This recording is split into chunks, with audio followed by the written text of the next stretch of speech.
But syndications, REITs, and partnerships, oh my, this is the other rabbit hole. If you don't have the money to invest, find somebody who does. If you don't have the time to run a rental portfolio, send us your money and we will. If you don't want to even deal with tenants, toilets, and termites in any way, put your money in the stock market in a real estate investing trust. Howdy. Welcome back to One Rental at a Time. I was working on a chapter of my book that is coming out under the One Rental at a Time brand. And this chapter is called The Dark Side of Real Estate Education. And what I have is a litmus test to successful people here with Michael Zuber from One Rental at a Time and the Lumberjack Landlord, Matt, to run these 6 ideas by you and see how far I was off the mark. Because the idea for the book isn't that it's real estate investing. It's financial freedom for the lazy person. So it's these thought processes line up with the way that I invest or the way that somebody might want to mimic or emulate what I've done would do. How are you doing, Matt? I'm doing awesome. Nice. And Michael, how are you today? I'm doing well, man. Thank you for the opportunity to get a sneak peek of the book, kind of give just very, very small edits and tweaks. And I think people are going to be shocked at just how amazing and life-changing this book is. So if you can, pre-order it because, you're going to want this one. Well, I appreciate that. I actually sent a copy, missing a couple of this chapter and one other, to Millennial Mike. And so far, good response. So good. And I'm not going to pay him to give a good response. I need the truth. Yeah. So the first thing that on the dark side of real estate education is a very obvious one that we talk about so much that I had to make sure that this was in the book. And it is to avoid. Because what happens is you go, okay, I want to invest in real estate. You've decided to look into YouTube University, audiobooks, podcasts, and the most talked about subjects are going to be the easiest to find. So the first thing you're going to see the most of is the crash bros. And so the first section in the chapter is to avoid the crash bros. And I talk about the thumbnail and title changes 6 months after the crash they called for didn't happen. I talk about how fear sells. I talk about the excuse to do nothing as a powerful narcotic. And so that one's fairly obvious, I think. Yeah. Again, when I think about this, having dipped my toe into the crash world for 6 weeks and realized that I didn't want any of that ick on me. It's not only the creators, because again, when I think about the creators, it's like, do you hate the game or hate the player? But the other thing that I only realized because I was in it for 6 weeks and frankly will never go back. Their followers suck.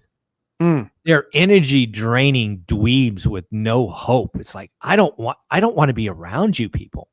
At least the creator is executing a plan. Now you can call the plan horrific and doom porn and all of that stuff, but at least they're doing something. Their community suck. It's like, they're doing something. They're complete whores. Well, most of them don't even believe that stuff, and it's fact because they've actually bought houses. So yes, or shut up. And so what I always so when I first got into it and I started watching, I would watch everything because I wanted all the perspectives. I remember. Yep. And then I realized that all they were doing was manipulating for views and for clicks. Yep. And then I was like, but I didn't think about that because I'm not manipulating for views or for clicks. I'm just sharing my story. Hey guys, this is what I did. This is how I did it. And here's how I got wealthy.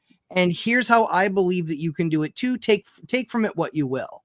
And those guys are just doom porners and not really doing anything and recognize that they can continuously suck at the ass of society and get paid to do it. So that's what they and it works. I got 110,000 more views. Yeah. Because I changed the wrapper, the title, and the thumbnail. 110,000 views in finance, that's like $1,500. Mike, you and I know people that have stopped their YouTube careers or completely changed their channels.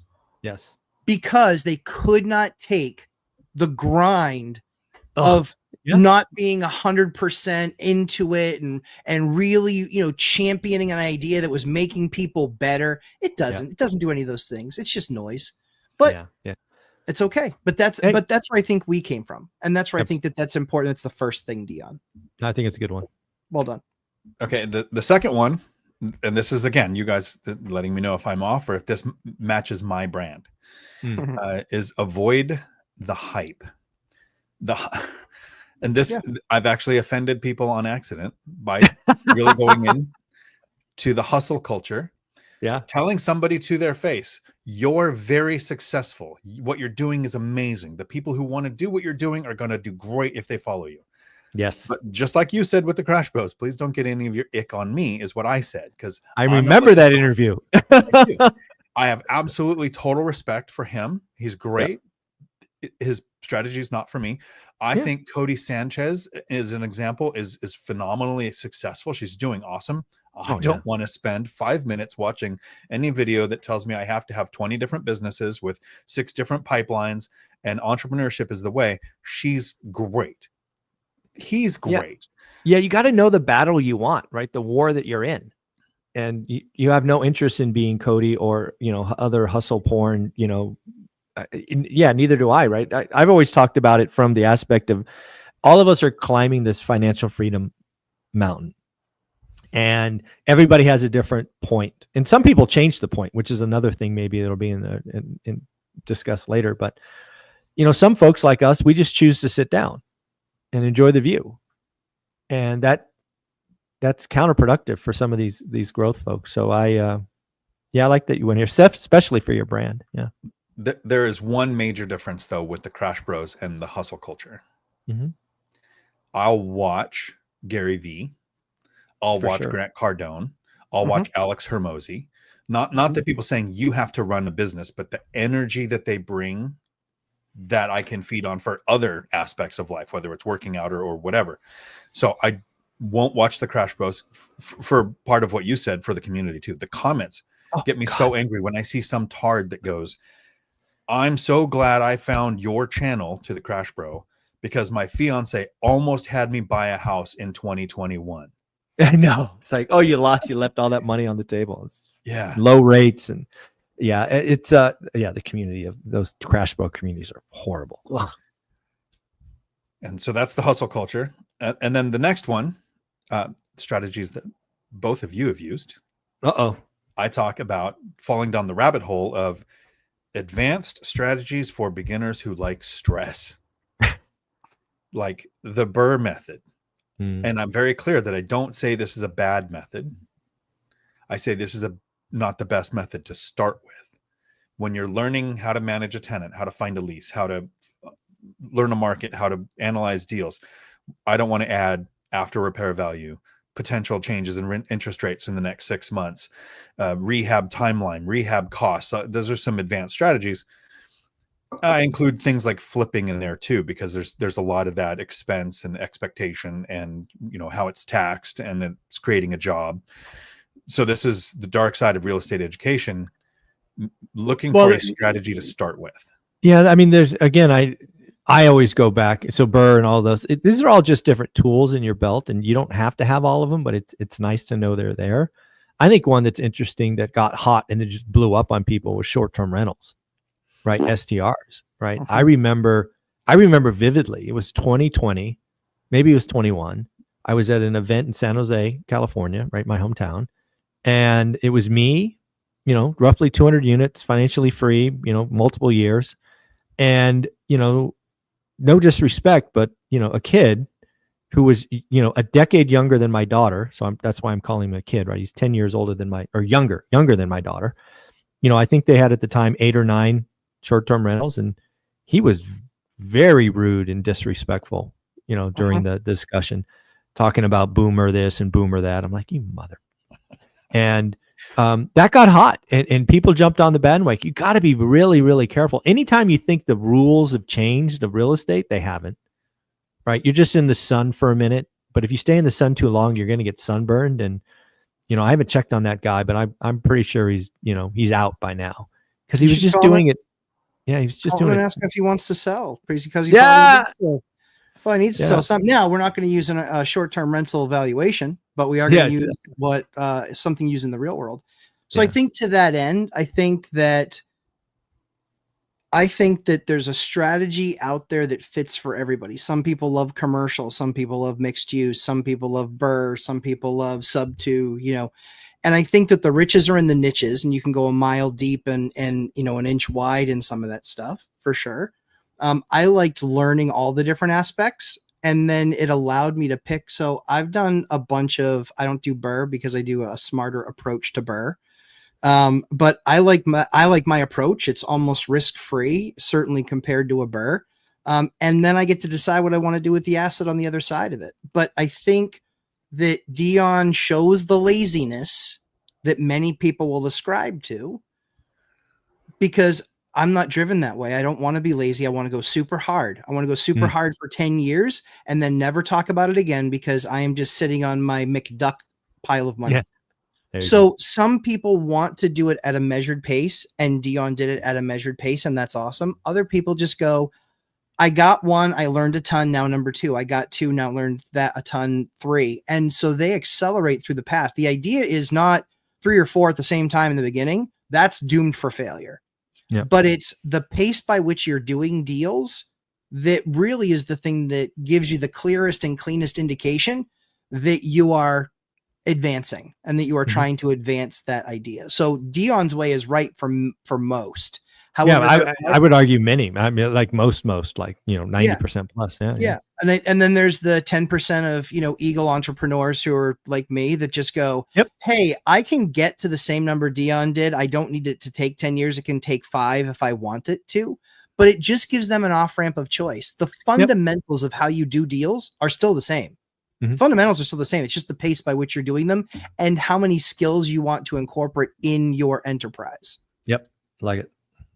So I wanted your guys' opinion on that, because here's how I ended up explaining it at the end of that section on advanced strategies like that is when you're new, I want people to invest in that evergreen investing.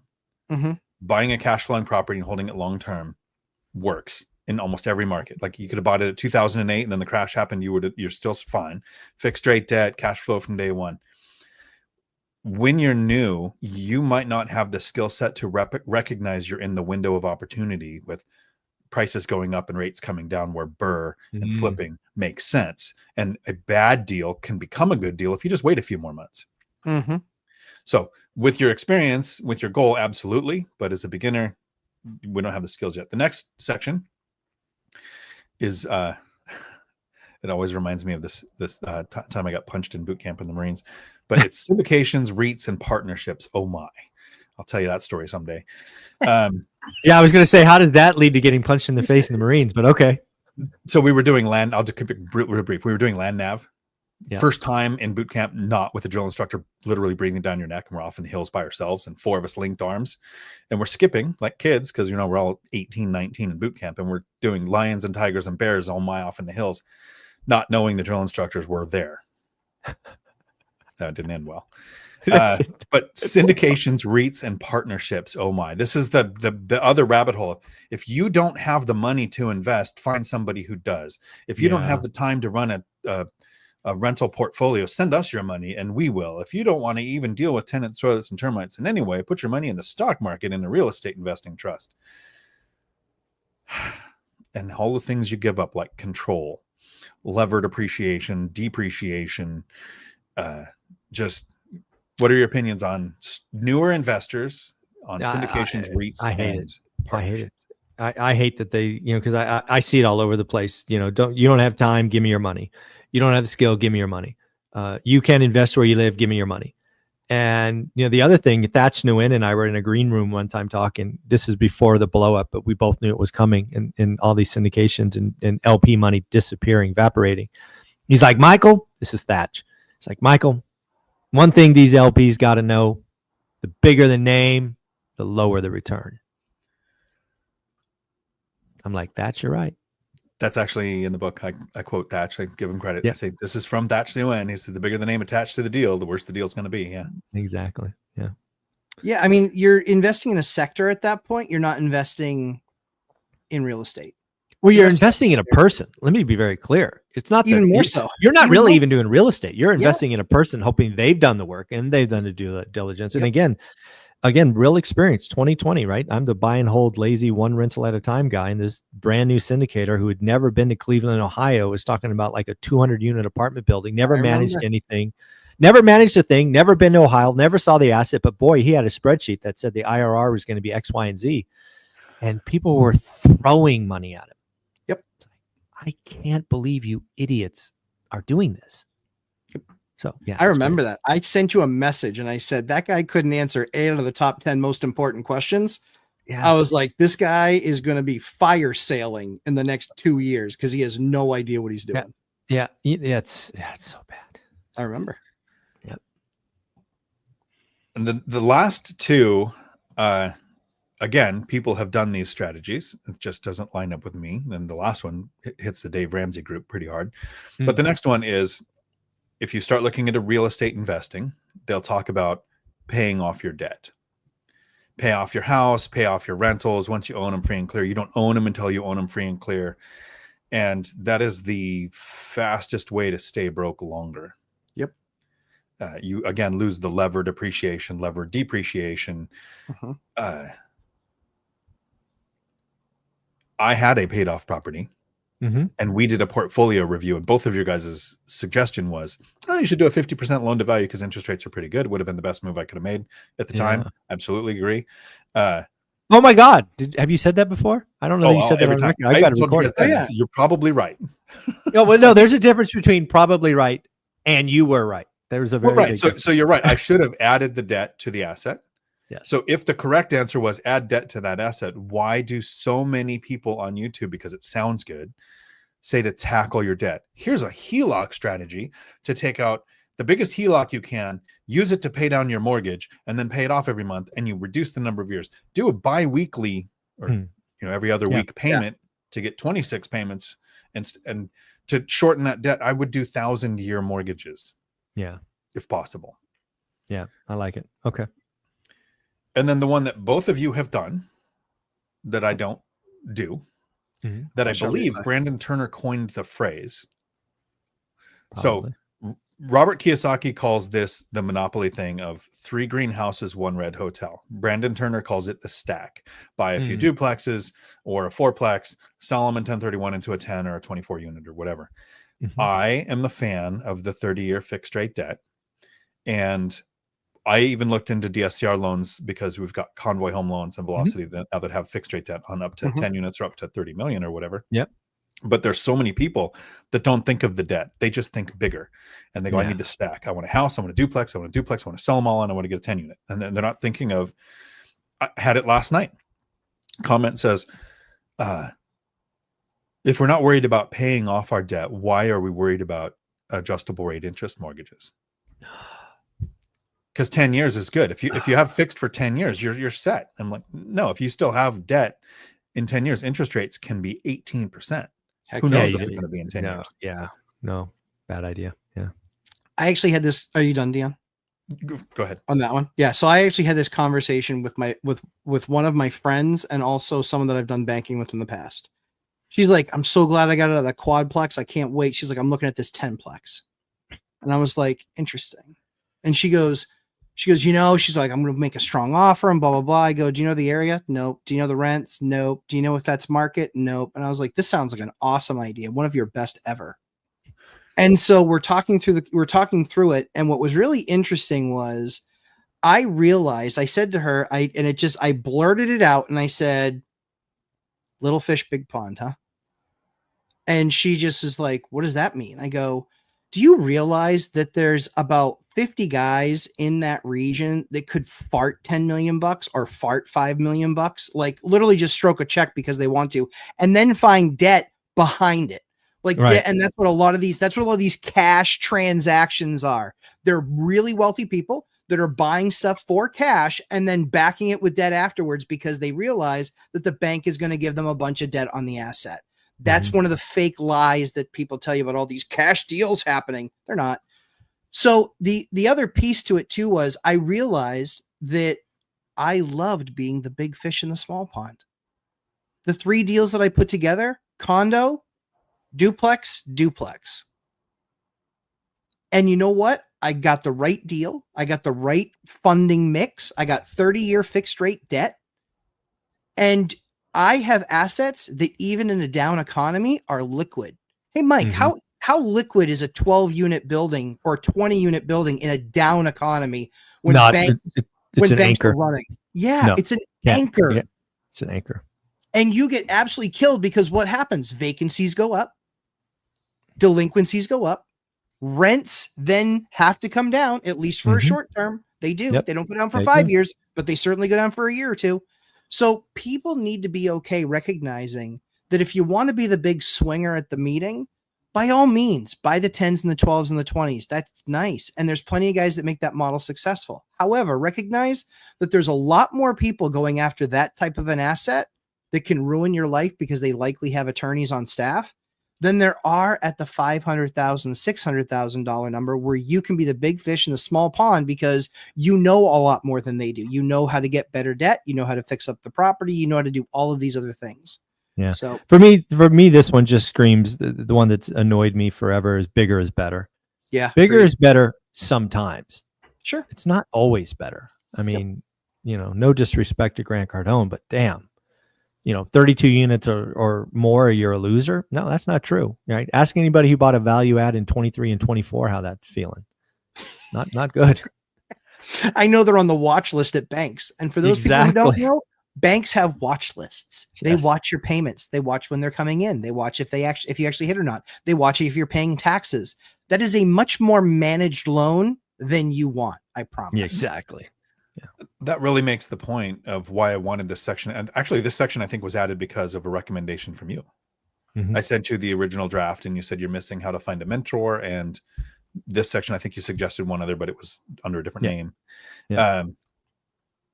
When a person is a newer investor, right? I don't think Grant Cardone is going to pick up a book called Financial Freedom for the Lazy Person and take notes. I would put money on that. Right. But the person who is starting out that goes, oh, what does lazy mean? Well, maybe it means busy, and I can do this around my busy schedule with my kids and my spouse and my work.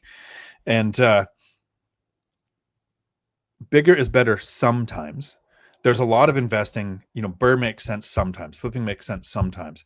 An appreciation play makes sense sometimes. If either of you guys went out and said, there's $1 million place in a place that isn't really going to cash flow, but based on your knowledge and experience, you see what's happening in the market there and what's going to change in the next few years, and it blew up in your face and you had to write $1 million check and you lost it, you would still be financially free. That new investor that goes, I know investors that make appreciation plays, so I'm going to make one. And it's their first one and their only one, and they couldn't write a $10,000 check, let alone a $100,000 check to fix it.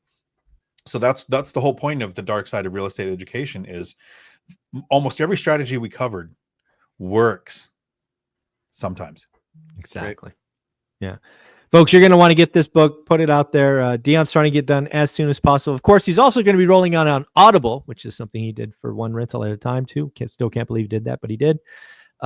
This is amazing. I love that you did this. Having read the book, people are going to be just shocked at how good it is. It's a must-have, must-read. Love it. Thank you. Matt, where do they find you?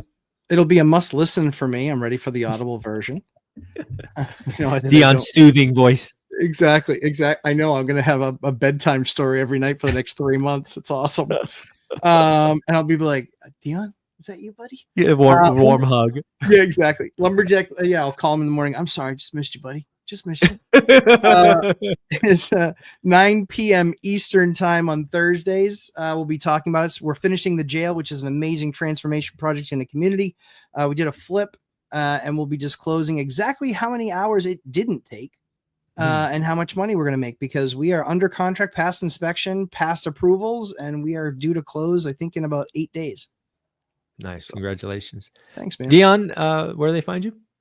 Find me on YouTube, Dion Talk Financial Freedom, where I do a live stream every Tuesday at 4 p.m. Pacific, where the live stream basically lasts as long as the questions do.